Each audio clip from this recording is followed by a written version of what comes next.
Chairman గారు ఈరోజు ఇక్కడికి వచ్చి వాల్యుబుల్ గైడెన్స్ ఇచ్చారు.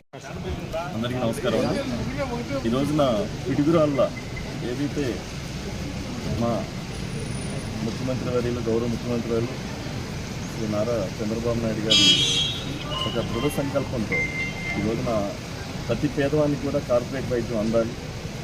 దానికి ధీటుగా ఈ రోజున పల్నాడులో ఏదైతే పిడుగురాళ్ళలో ఉందో మా గవర్నమెంట్ మెడికల్ కాలేజీని త్వరితగతిన పూర్తి చేయాలని చెప్పి ఈ రోజున మా సెక్రటరీ గారు సౌరవ్ గౌరి గారు, అలాగే జిల్లా కలెక్టర్ శుక్లా మేడం, అలాగే మా డిపార్ట్మెంట్ మా కార్పొరేషన్ సివిలు అంతా కూడా ఈ రోజున ఇన్స్పెక్షన్ చేయడం జరిగింది.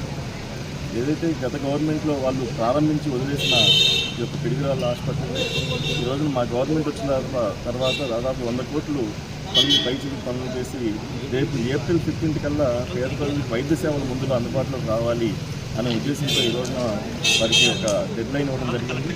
అలాగే మే నాటికి ఎన్ఎంసీ గైడ్లైన్స్ ప్రకారం కూడా ఆ ఇన్స్పెక్షన్లో పాస్ అయ్యే విధంగా ఆ కన్స్ట్రక్షన్స్ ఏవైతే ఉన్నాయో అవి కూడా పూర్తి చేయాలి, రేపు వచ్చే అకాడమిక్ ఇయర్కి ఇవన్నీ స్టార్ట్ అవ్వాలని చెప్పి ఒక మంచి ఉద్దేశంతో ఈ రోజున ఈ కార్యక్రమం ఈ సమీక్ష జరిగింది. తొందరలోనే ఇవన్నీ కూడా ఎందుకంటే ఒక కార్పొరేట్కి జీటైన ఒక ఎక్విప్మెంట్స్ కూడా ఒక మంచి ఎక్విప్మెంట్స్ కూడా ఈ రోజున మేము సమకూర్చడం జరుగుతుంది ఏపీఎంఎస్ సిటీస్ తరఫున. ఎందుకంటే ఈ రోజున ఈ పల్నాడు ప్రజలు ఏదైతే ఒక చాలా ఇబ్బందులు పడుతూ ఉన్నారో వారికి ఇంటీరియర్ వాళ్ళు కూడా మన వైద్య సేవలు అందాలని చెప్పి ఆ సంకల్పంలో మనం చేస్తూ ఉన్నాం. ఇది తప్పనిసరిగా ఒక మంచి ప్రభుత్వంలో ఒక మంచి పని అని చెప్పి ఈ సందర్భంగా మేము తెలియజేసుకుంటాం. గత ప్రభుత్వంలో 2021లో దీన్ని ప్రారంభించారు. ఒక అట్టహాసంగా ప్రారంభించి శంకుస్థాపన చేసి గాలి వదిలేసిన పరిస్థితి.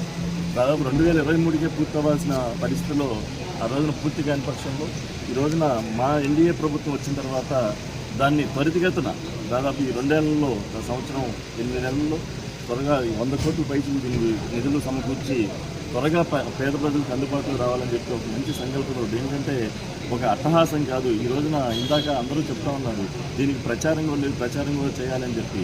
మనం పని చేయటమే కానీ ప్రచారం తక్కువ, ప్రచారం చేసుకొని అందరికీ అది తెలిసేలాగా దీన్ని చేయాలని చెప్పి ఈ సమయం తెలియజేసుకుంటాం.